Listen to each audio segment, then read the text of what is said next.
I'm Dr. Deb Butler, and you are listening to Thinner Peace in Menopause and Beyond. This is episode number 515. Welcome to Thinner Peace in Menopause and Beyond. This is Dr. Deb Butler, Master Life and Weight Coach, and as always, your coach. If you're a woman and you're smart and you're successful and you've been struggling with weight your whole life, and now menopause is making it harder than ever, and you are ready to make this the last time you ever have to go on a diet again, then this podcast is for you. Stay tuned. Well, hello, all my dear friends all over this beautiful world of ours. Today, I have something that I would like to share with you. I've been thinking a lot about other people's podcasts and have been fortunate enough to be interviewed on other podcasts that have some of the same ideas and philosophy that I have on my podcast, but different people, different points of view. So today what I'd like to do is I'd like to share a podcast interview that I just did with Linda Mitchell. And the name of her podcast is The Sisterhood of Sweat. Inspiration, motivation, and healthy ideas is what she is all about. And she is inspiring. And I think she got some very interesting ideas out of me. I didn't even know they were in my head, which is really what a good interview is like. And when somebody is a good interviewer, sometimes they can bring things out that have never been said before. So I've done 515 episodes, and I believe that if you listen to this interview that I did with Linda today, you might glean something from my philosophy, my inspiration that you've never had before. And if you're new and you have never heard anything that I've ever said, this is a wonderful introduction for you about my thinner peace process. But if you're someone that's heard many of my podcast episodes and you think you know everything, I would love for you to have a beginner's mind, a very Zen-like thing to think anyway, about what I'm going to say, and you might glean something that will help you today. Because I know when I listen to myself, I think I learned something. So whatever you do, when you like to listen to my podcast. And don't forget that one of the things that I offer for free is a quiz. And the reason that I made up this quiz is because of my concept of eating when you're hungry and stopping when you're full, which I know sounds like a very simple concept. But for those of you who've been listening for a while, or for those of you who are listening for the first time, the actual doing of eating when you're hungry and stopping when you're full, and the mindfulness of that whole process can be really insightful. And so I made up this quiz to help you find what your obstacle may be for eating when you're hungry and stopping when you're full. It's simple, it's quick, it's easy, and it's free. And all you have to do is go to drdebbutler.com/quiz. Go to the show notes, number 515. And maybe you'll learn something too. And help you. Maybe there's just one little thing that's in your way that you never could figure out what it is. Maybe this quiz will help you get into it. Takes basically 5 minutes. drdebbutler.com/quiz, 5 minutes, and it's free. And I think while you're listening to this interview that I do with Linda, it might even help you understand yourself better. Maybe you'll figure out something that you never knew before. So, whatever you do when you listen to my podcast, if you're taking a walk, taking a drive, or anything like me, taking an Epsom salt bath, enjoy, and I hope you get something really relevant that will help you in your day today. Enjoy.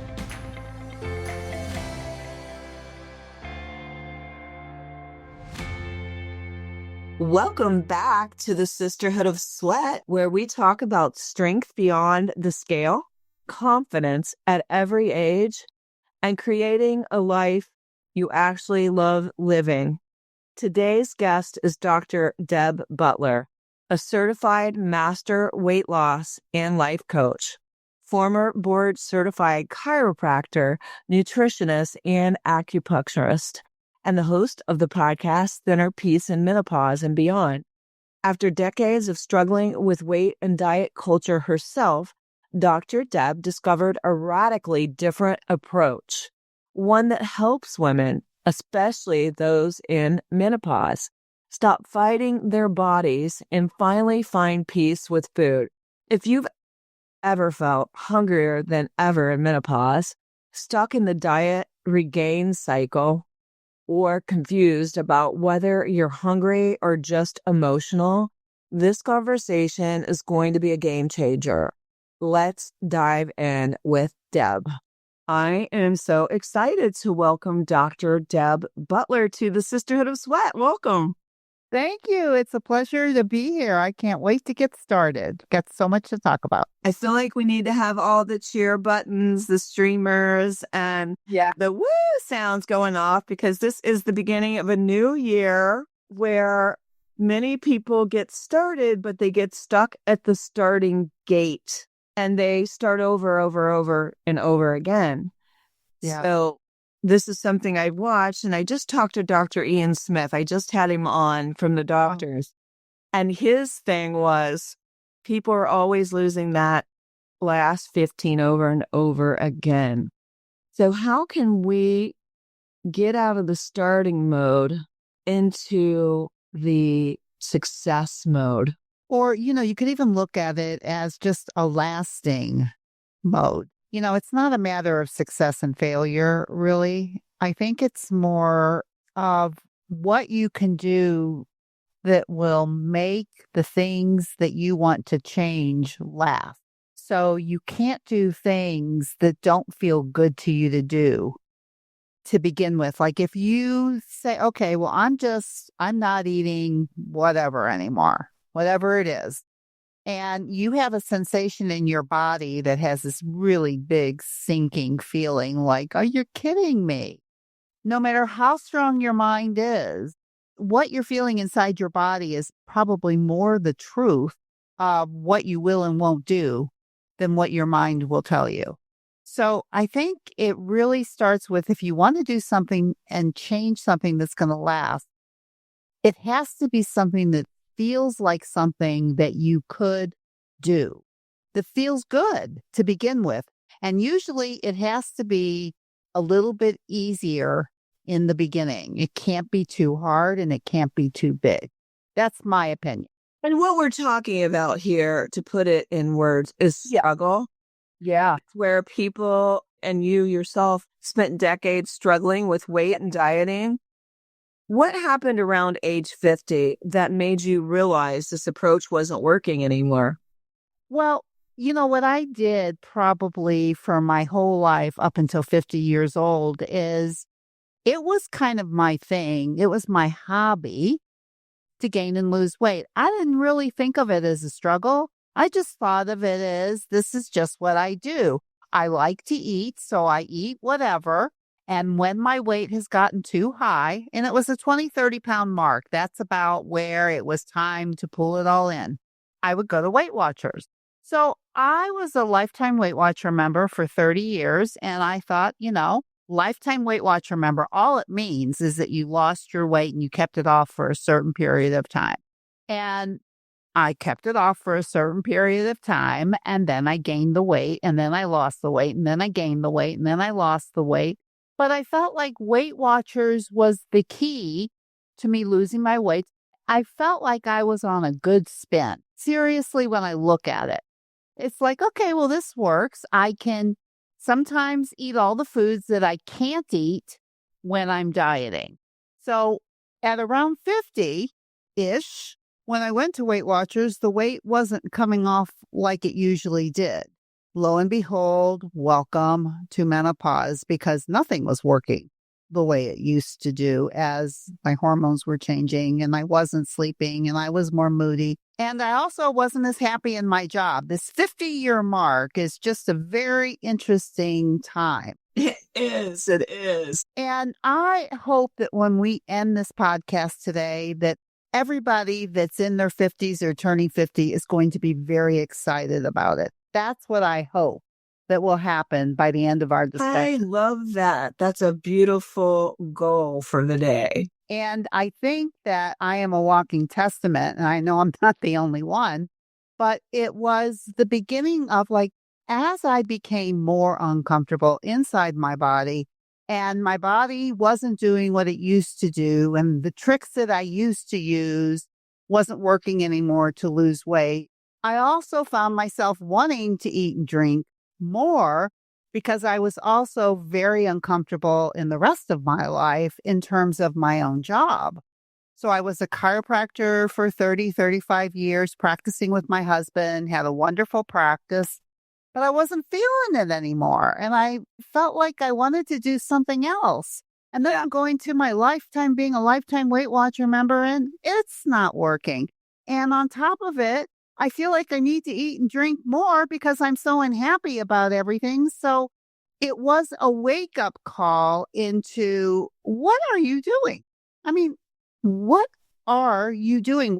I figure I probably lost 250 pounds in my lifetime, losing 20 to 30 pounds over and over and over again. I don't know what I was thinking as a chiropractor, nutritionist, how could that be a good thing? But I just feel like I had it under control. And when I felt like I lost the control, it scared me to death because I was so afraid of having to be overweight, which is a very interesting concept. So many people are so afraid of gaining weight, of being over a certain weight. There were so many things that were coming up. And one of the things that I started looking into was life coaching, because it was starting to help me on if I wanted to change a job, what was in my way. What was in my way is I can't do that. I've been doing this my whole life. I'm too old and I can't change. How many people have that thought that stops them from living the life that they want? And it's kind of like when I was 25 or 26 years old, I decided to become a chiropractor. I remember thinking, I'm too old. I remember thinking it. Because I was past the age of making a decision of what you want to do, because I had already gotten a degree. I was already out working, and I thought I was too old. It's just fascinating the way our minds work. And so when I got into coaching and really started understanding our own thinking and how it gets in the way, what you think creates how you feel. And also how you feel can determine what you do with those feelings. So what I was used to doing was filling my feelings with food when I was not going to Weight Watchers. And when I was going to Weight Watchers, I was still filling my feelings with food, eating healthy food. Mm-hmm. So, losing and gaining weight has nothing to do with any type of connection to your body. It really doesn't, unless you decide, like I started realizing that the discomfort that I was feeling, and my first life coach said to me, why do you eat when you're not hungry? Well, I went to Weight Watchers. Nobody ever asked me that question. How many points do I need? How many points do I need to lose weight? And here it was, why do you eat when you're not hungry? And do you know when you're hungry? And do you know when you're full? Do you know when to start? And do you know when to stop?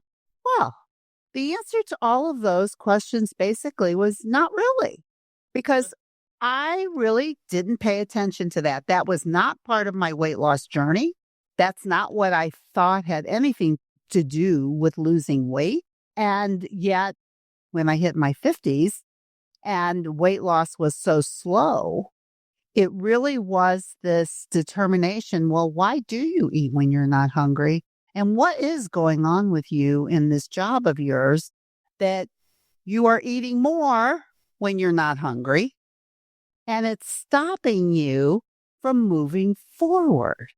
Well, that kind of got me motivated about food. Food was in the way of me changing my jobs.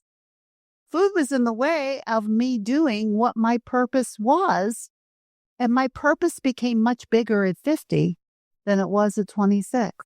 At 26, I was so young, and becoming a chiropractor was a wonderful thing to do. But honestly, nobody knew what a chiropractor was back 40 years ago.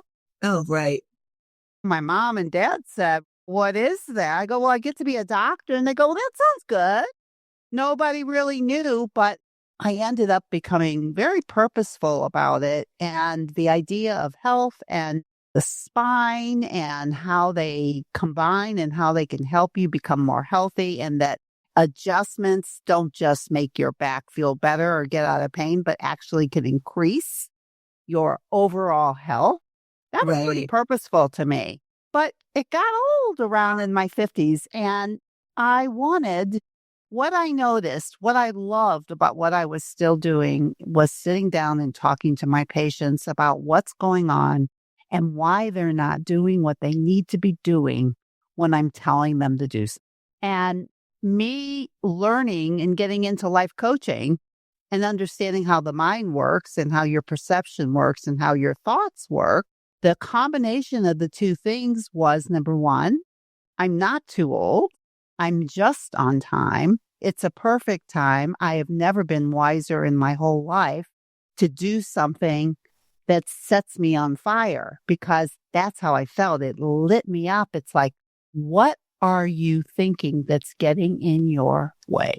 Now, the interesting thing about food and weight is, for me, is that I didn't have the thoughts that were creating my feelings that were making me feel uncomfortable. If I was eating, I didn't have to look at them. I could just think and feel whatever I wanted and keep eating and drinking, and not realizing that that little pervasive thought of "you're too old to change" was in the way.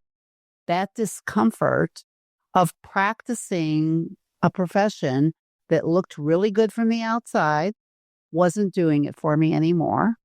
And once I was actually willing to sit with some of that through coaching and realizing that I'm not too old, and that if I like talking to people and helping them see what's going on in their heads that are stopping them from getting what they want, I could actually do that. But I would have to be very uncomfortable first to do it. Well, I think that so many people could relate to what you're saying. And when you really think about it and you're dialing it down, because usually your reason behind why you're doing something, if you've been doing it a long time, you got to dial it down about 7 layers deep. So it isn't going to be the first time you ask yourself, the second, the third. I mean, you will really have to. And why is that? And what would happen if I was overweight? I mean, like, why is that so scary to me? Am I not going to feel loved, accepted? Am I not going to accept myself? Am I going to feel undesirable, not relative? All the things, right? And we're tying so much to that. All that could actually drive the eating, because you're more than just a weight. You're not just a scale weight. And it's really so much when you really are treating yourself as the whole person, and you realize you could let some things go. You don't have to always be what you've always been. I think what happens sometimes is we get competitive with it because we are so good at what we do now. We know it forwards and backwards.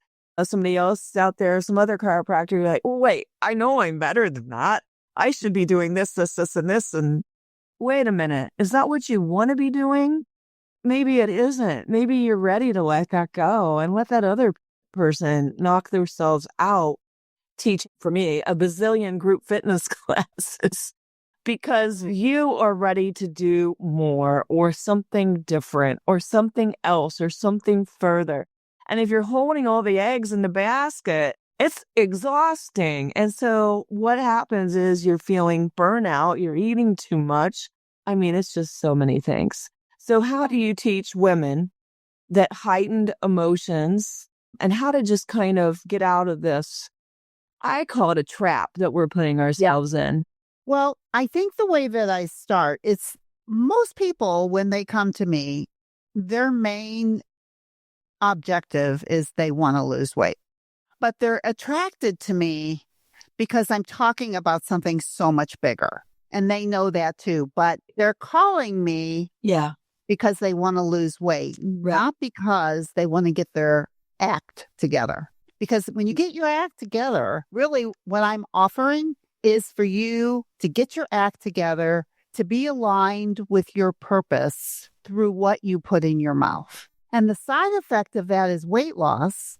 But the best side effect of that is living the life that you actually want by finding out why you're eating when you're not hungry. Food brings it all up if you're eating when you're not hungry. And I'm sure most of our listeners who are listening to us may be eating when they're not hungry and telling themselves, thinking that the biggest problem they have is that they have 20 pounds to lose or 30 pounds to lose or 50 pounds, and telling themselves that they just can't control themselves around food. Yeah, and that is a typical thing that people tell themselves. That is typical, and it's not what the problem is, but it's the exterior.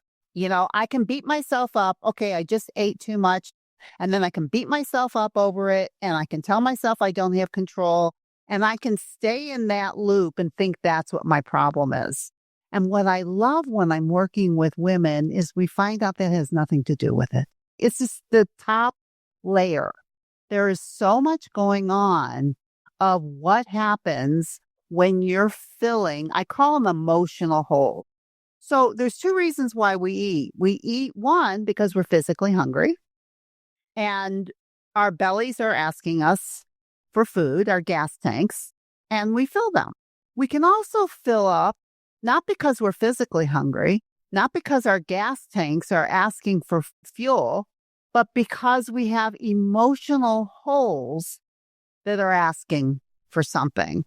And if we trained ourselves, and I say it's a training, I trained myself from an early age to fill those holes with food, believing I just had a weight problem, believing I just had a control problem, when really I had a feeling problem.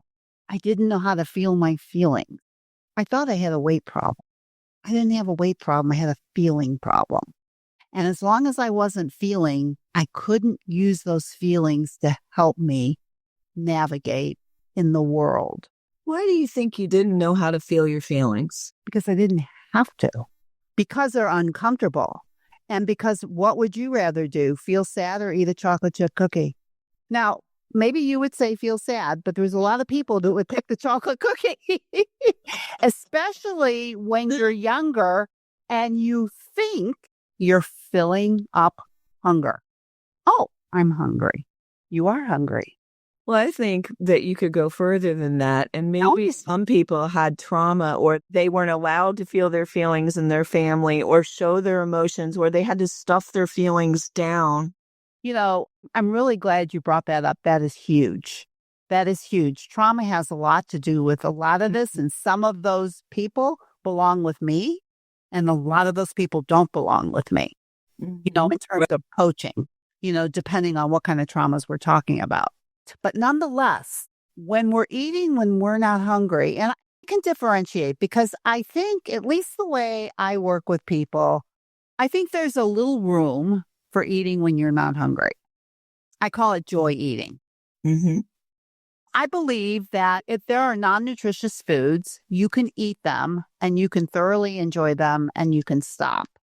And I think some of those foods that are out there can truly be enjoyed if you can mindfully eat it and enjoy it and realize how much joy is going to come from food. So if we're talking 20% or 10%, I think as soon as you think you can't eat something or can't have something or shouldn't eat it, you're going to want it more and you're going to eat more of it. And so I think you got to crowd out food. Wait, say that again?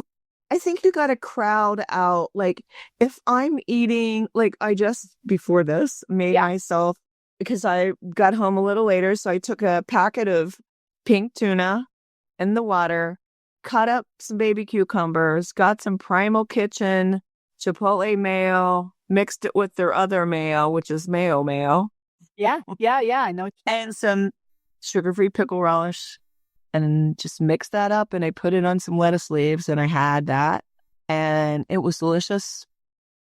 I wasn't not having something because I couldn't have it. I think it was just also know how to just take care of yourself and self-care and treat yourself well, and that healthy food can taste delicious.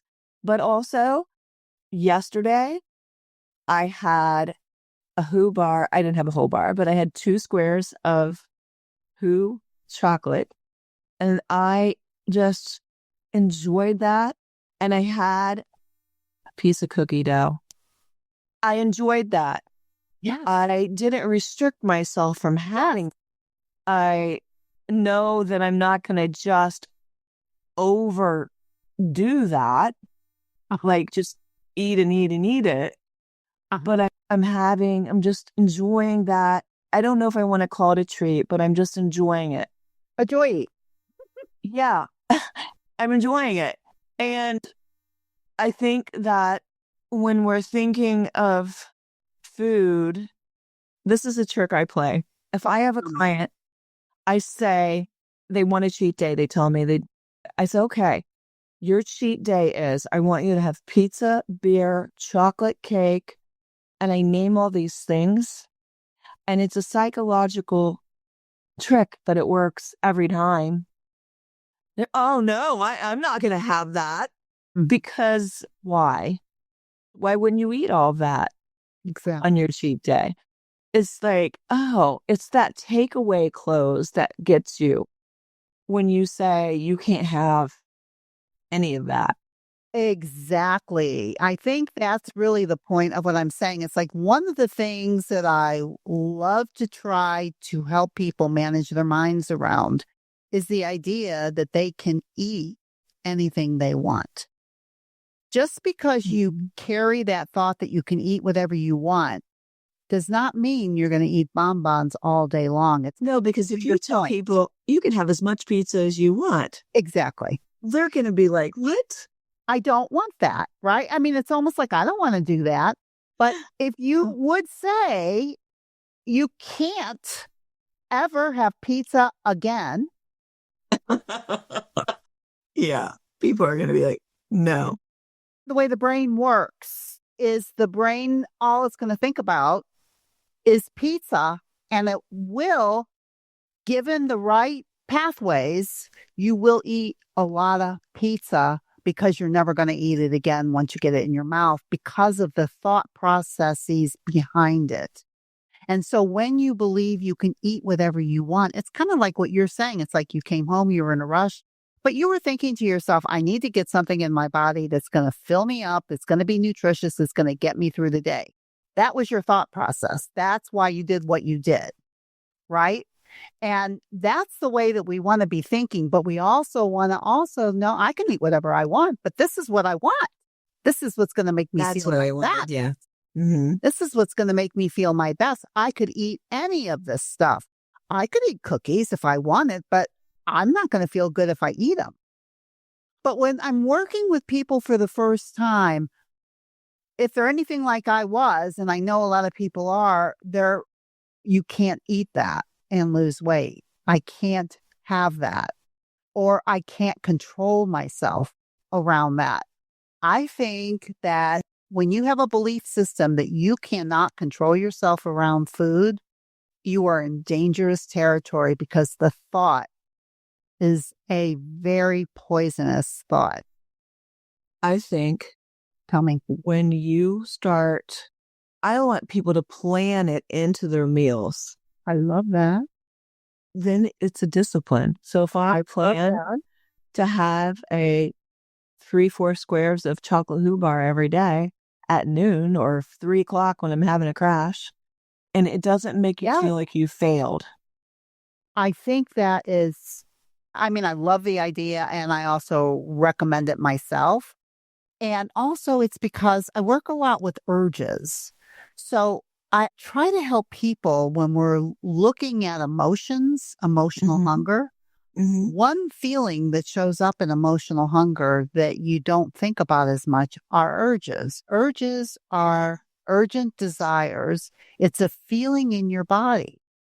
And once you can realize that's a feeling that comes from a thought, the thought could be something as simple as, I love chocolate chip cookies.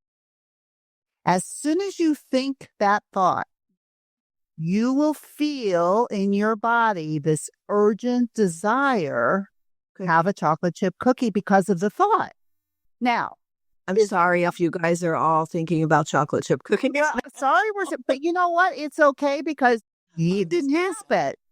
But, it's almost like this whole idea. It's like, to me, a chocolate chip cookie is just a joy eat. And to me, a joy eat just means that when you choose to eat it, you eat it mindfully, which means bite by bite, and you stop the minute you're through enjoying it.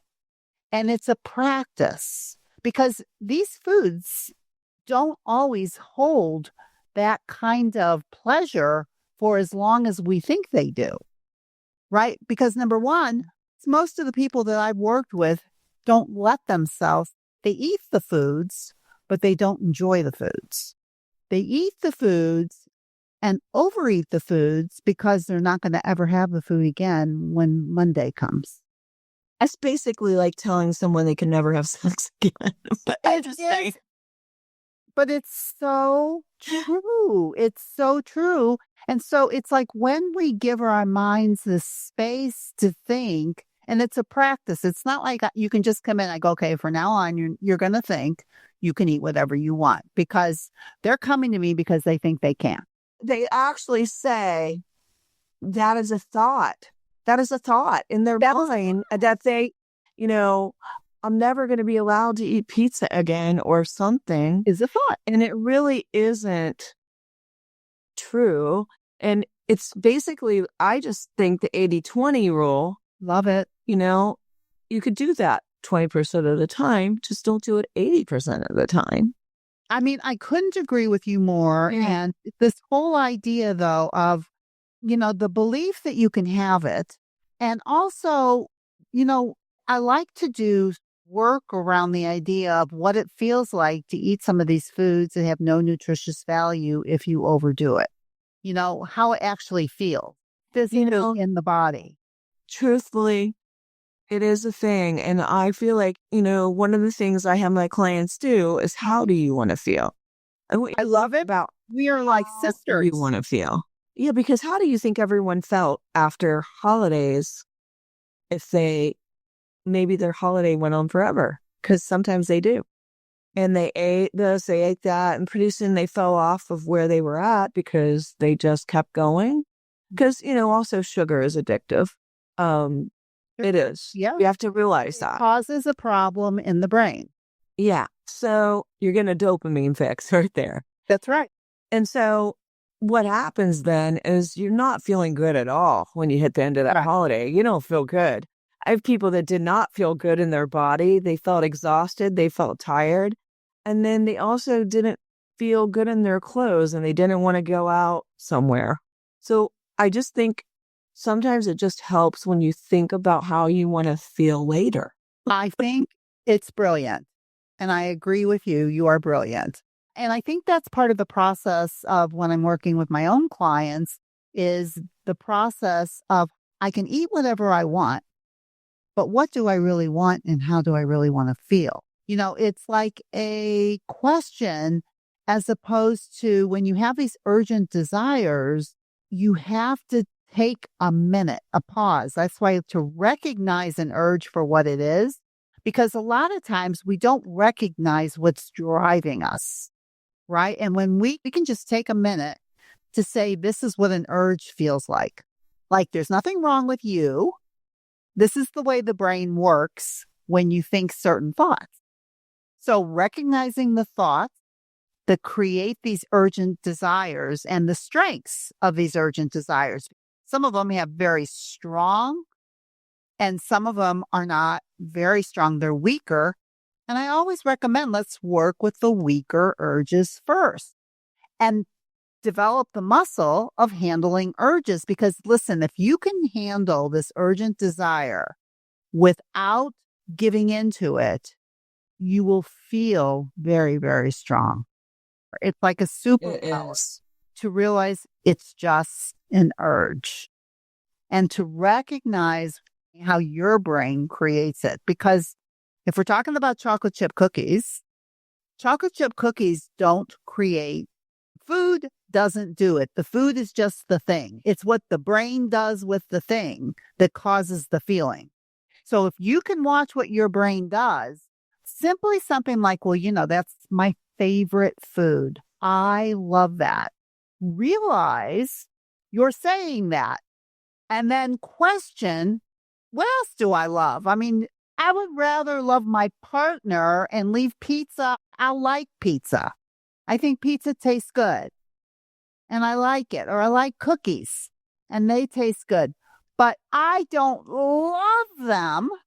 I don't have to have them if I see it, but the brain can be running on automatic like that. And then you start seeing it and you start questioning it. Can you like it? Can you enjoy eating it? But can you calm the drama down about food, any food? Well, I think a lot of clients think of it as food noise. I think that's exactly what food noise is. Yes, thank you. And so they say that it gets so loud for them. The urges. That urge, that food noise. So what are some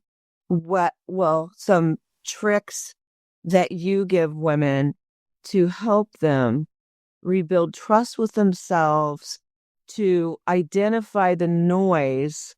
Because that's the hardest point right there. Yeah. Where the noise is louder than what they really want at the end of the day. Well, I'll just say, let's say urges are food noise, and urges have strengths. So not all urges are 10s, but those 10s are going to be very hard. So we're not going to start with the 10s. And I'm going to help them see where they do already manage their urges over things that are quieter. Still food noise, but they're not as strong as those 10s. So, maybe I love chocolate chip cookies is so strong it'll never change, and it's a 10, chocolate chip cookies, and my thought about it. But potato chips, I like them. It's a 6.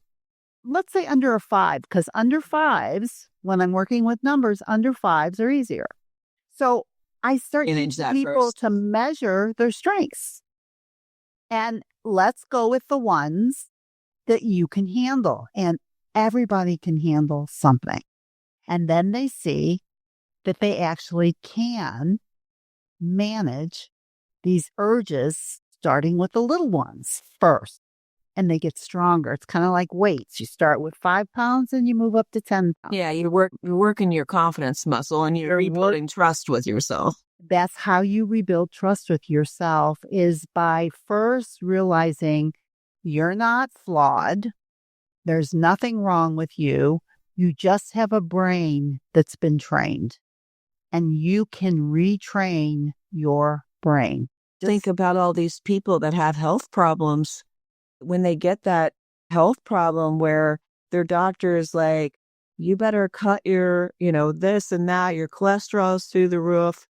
You may have a heart attack or a stroke. You really watch a lot of them significantly change what they're eating because they need to. I mean, it's their health. Well, they change the way they think. They're changing the way they think about food and what it's for. Yes, because you start thinking, oh, I don't want to clog my arteries. That's right. It doesn't clog my arteries. What can I eat that would maybe help me reverse that or stop it from happening any more than it already has? And so you're thinking about you've really changed your thinking about food. It can, it doesn't always. I'm sure you know that too. No, But some people just keep eating or it's smoking so or different. drinking Sometimes or it's so whatever. difficult. Changing your thinking isn't easy. Based on exactly what you're talking about, even sometimes giving some kind of a diagnosis may or may not affect the brain and how you think. But I'm going to go with the idea that when someone gives you a specific diagnosis and says all you need to do is don't eat that anymore, there's a good chance you may change your thinking about that food in a way that will If help it's killing you, you might. you. And it's like, well, how can we get that thinking?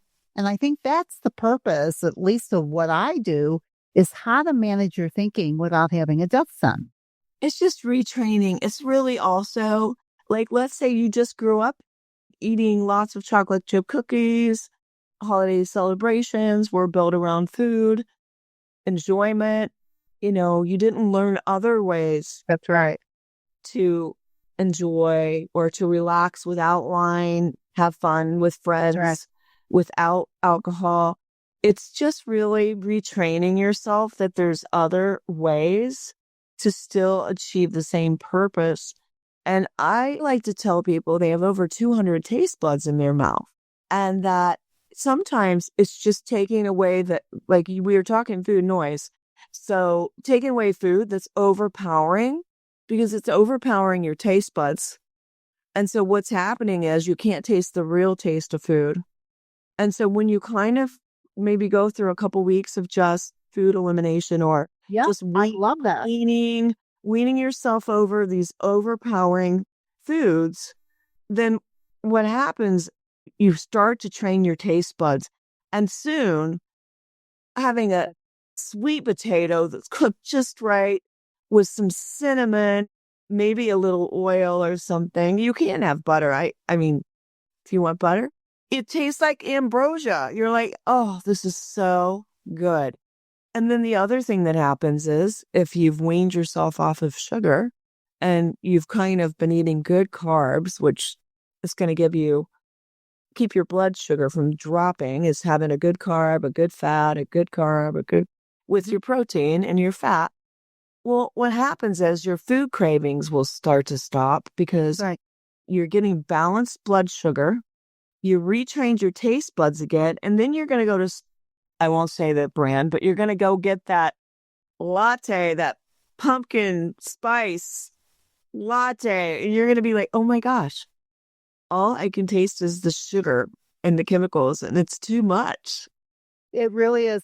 I love what you're saying. And I do something similar, and I just call it a no flour, no sugar experiment. Okay. Where we experiment with taking it out and doing what I call a mind-body chart, where we chart certain things in our physical body, our mental body, and our spiritual body about how things change for us. And we just give numbers to things. So we can actually, and it's an experiment. I'm not saying you have to do this. Yes, because you're not making someone feel like they're in jail. So or they even have to do it for the rest of their life, forever. It's an experiment for you to see what changes, or if anything changes. Just find out and then make decisions from there. And a lot of times it's easier when you think that you don't have to do it for the rest of your life, even though you may choose to do it in the end. I love to give people something in my book here, the Sisterhood of Sweat Project. I love that name so much. We're changing every couple of weeks. And you're finding out what works for your body. You're also learning things, and you're building upon the last phase. Yeah. So what happens is you really gain so much knowledge about food, about yourself. So you didn't really feel like you were stuck doing something for 6 weeks. You weren't bored with it. There's you got to kind of change it up a little. You can't just eat. If you're choosing the same foods, you're making your diet boring, and you might not stick to it because you're just like, oh, just eat the same thing over and over and over. Mm-hmm. So I just like the idea of what you said, the experiment, because that's kind of what I do too. Because your body also changes. What you did at 20 doesn't work at 30. Or what you did at 40 doesn't work at 60. You know? That's right. So it's a nice experiment to see, well, what's my body like now? And what does my body need if I can eat whatever I want? But what do I really want? And what do I really need? And you test it.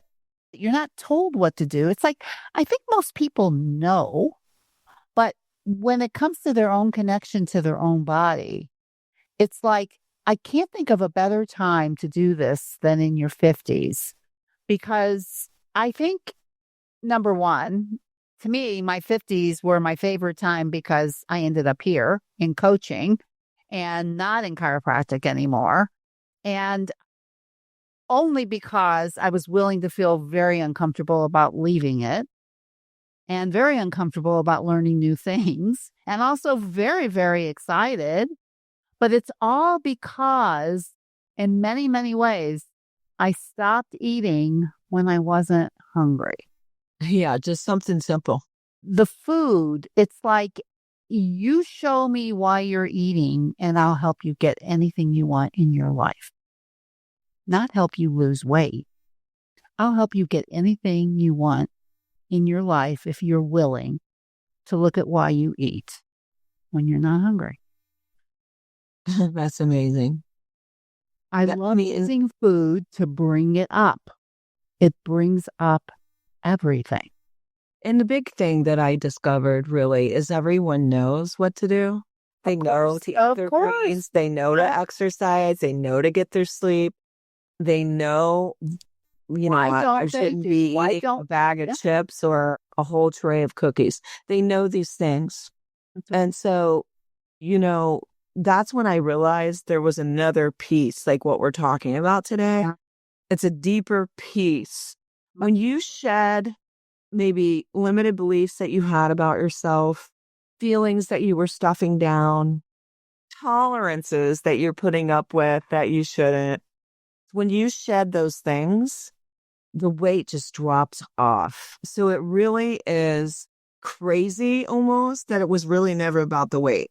So many people have said that it's almost not about the food, but it's all about the food. Yeah, I know. It's just the way you're thinking about the food. It's the way that you're thinking about yourself and why you're food. And yes. And, just the idea of learning how to be nice to yourself, self-compassion. It's like 50 years old is a good time to start being nice to yourself. It's anytime is a good time.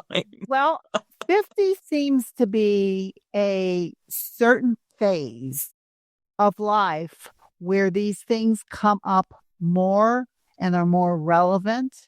Yes, because your body is changing and everything's changing and things are changing. And it's also kind of like, who am I and what do I want to be doing? It's like, I feel like it's adolescence and menopause are kind of like the same thing in reverse hormones. But it's like, I can remember when the same thing. You feel like a 13-year-old because your emotions. And I don't know how many women I've talked to who say, who am I and what do I want to be doing? I think I've been taking care of everybody else and doing everything else. And what about me? What do I want? It's kind of like you think, oh, I'm just supposed to take care of kids and a house and whatever it is. And it's like, what happened to my purpose and what I want? And I think 50-ish is the time where these things start bubbling up. I see it all the time. It's also because you're not doing those things anymore. And it's because... And then you realize it's your time.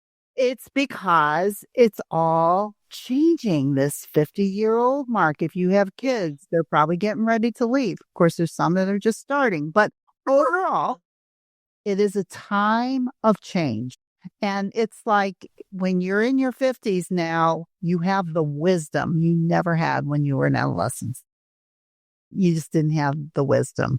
Now you've got the wisdom, you've got experience, and it's like, who am I and what do I want? And you got a lot of time. You should have a little more time.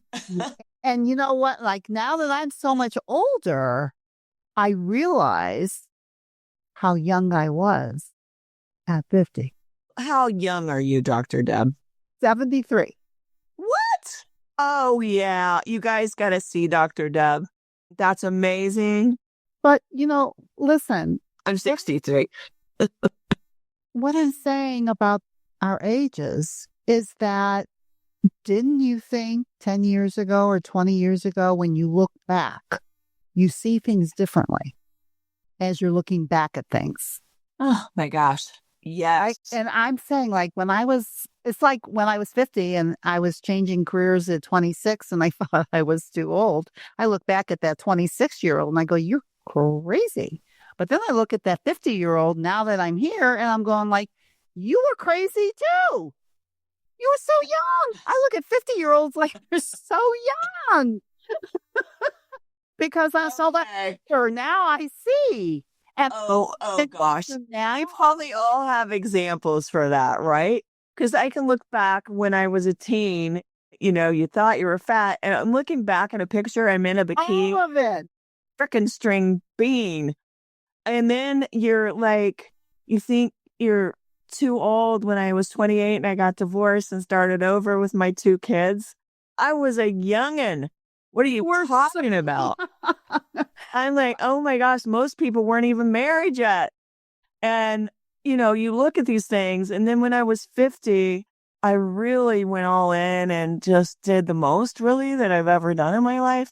You see what I'm saying? I thought my very exact thoughts at the end of 50, when I was doing an Instagram post and saying the things that I had accomplished in my 50s, were, wow, how could I top that? God, I don't know. And then he showed me.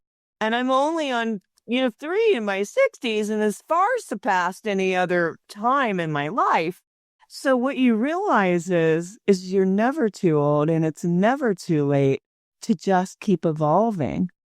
And really, to use our brains to realize that now, that if I can think of myself and look at myself and realize how I'll be looking at myself 10 years from now, can I have that perspective now?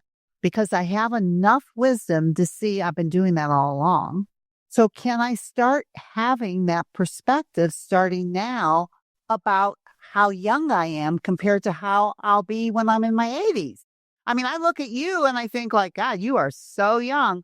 In my 60s, it was like, God. I mean, because I have that perspective. It's perspective, right? It really is perspective, and we need more of it as women, and we really need to be kinder to ourselves and learn how to speak in a kindly way to ourselves like we do to everybody but ourselves about anything that's going on. And, let's talk just a little bit before you go, because I've so enjoyed this conversation. But there is a phase like what you were talking about earlier where you just weren't feeling it anymore in the chiropractic space. That's right. And there's certain things that I just remember on my last podcast, we were talking about when I thought I could never, I'd die if I didn't teach step aerobics a bazillion times a week. What in the world was I thinking? I don't want to teach step aerobics a bazillion times a week. And it was just, just that thinking where there's that thing you do, but you see other things you want to do. Well, you almost have to let go of some of the things because you're not going to have enough space to do the new thing if you're always holding on to all the old things. I think that part of what at least I like to really teach is this idea of being able to hear your own soul talk to you. Oh, I love that. And our souls or our spirits have things that we need to do. And we also have our brains and minds that can overrun all of it if we don't know how to separate it. The feeling, like that feeling that I had in my 50s that it's not working for me, I could have just shut it up forever. All I had to do was just keep eating and drinking. And we numb ourselves out and we don't listen to what's going on inside. And that feeling is the most important thing to teach anybody. at any age is, can you hear it and can you obey it? Because to me, that is what you're here for. And I think we forget, but I think it's inside of us.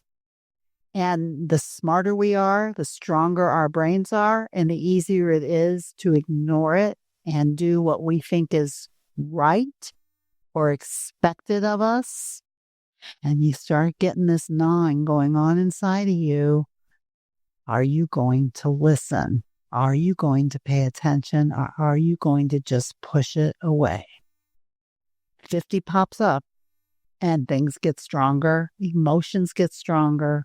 Hormones, the way they work is our emotions get stronger and stronger at this stage, probably on purpose, to get us up off our butts and to be doing what we're supposed to be doing if we're not doing it. We got to be able to hear it and we got to connect to it. So good. Well, I got 3 rapid fire questions for you. Oh, okay. I don't know what they are, so go. I'm not prepared. One belief about weight loss you wish women would let go of. That they can't eat whatever they want. One daily habit that creates peace with food. I would say I don't have a rapid fire answer. So I think one of the things that really helps create peace with food is having a little bit of a plan about what you're going to be eating. And one thing menopause is actually teaching women. To do what you came here to do. Yes, I love it. Dr. Deb, this conversation was so powerful, especially for women who are tired of fighting their bodies and starting over again. And are ready to create a life that was right for them. Finally! Thanks for reminding us that peace, not punishment, is the path forward. And to our sisterhood out there, you guys listening, you faithful listeners, if this episode spoke to you, share it with a friend who's navigating menopause or stuck in the diet cycle. And remember, you don't need another plan. You need awareness, compassion, and consistency. Until next time, you guys, stay strong, stay faithful, and keep sweating with purpose.